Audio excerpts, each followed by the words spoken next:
Talaga pang hahanap-hanapin mo. Ano ang tawag dito? Kasi yung lumipat kami sa sukat, siyempre, naputol yung yung pag-attend.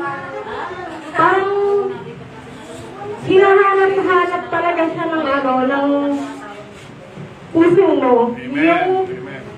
Yung present talaga ni God. Kasi nga siyempre, every Sunday, may ganito, di ba may Bible study.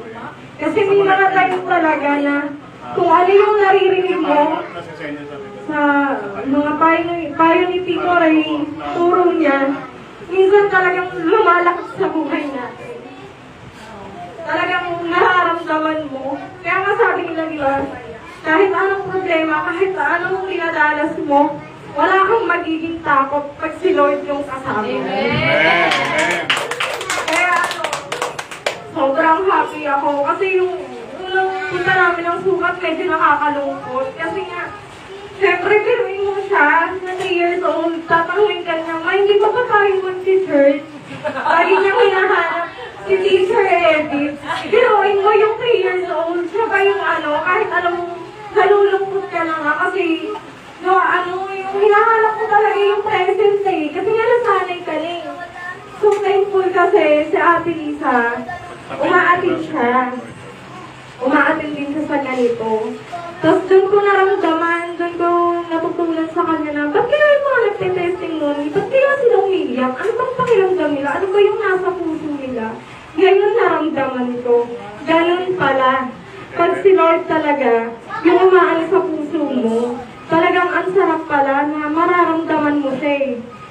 Kaya yun, yung dumating na time na nag-umpisa na ulit dun, biruin mo, sa pinto pa lang, parang ang sarap na, lalo na nung nagkantahan, bumumbus talaga yung luha.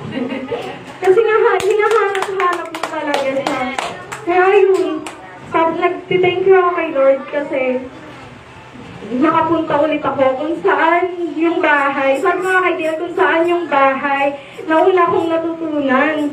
At lalo napalapit sa akin si Lord. Dito, sa bahay na natituloy.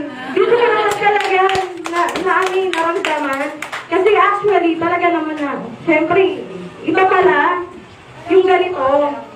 Yung iba yung pakiramdam pala na ganito. Kasi noon naman talaga, di ba, pag yung, hindi ko naman sinasabing sa simbahan kasi, oo, may nararamdaman ka rin, di ba? Pero nung nagsimula tayo December, di ba?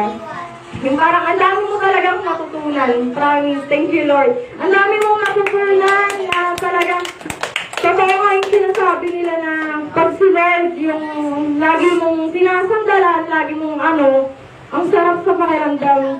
Ika nga nila, di ba? Hindi naman porket may problema ka, tatawagin mo lang si Lord. Hindi naman that ganun, di ba? That every time, kung nasan ka man, laging si Lord dapat yung una nating Yun, kaya nga, tama rin yung sinabi ni Ate Lisa na pag si Lord yung nasa puso mo, wala kang magiging takot, ano man yung darasin mo sa buhay mo.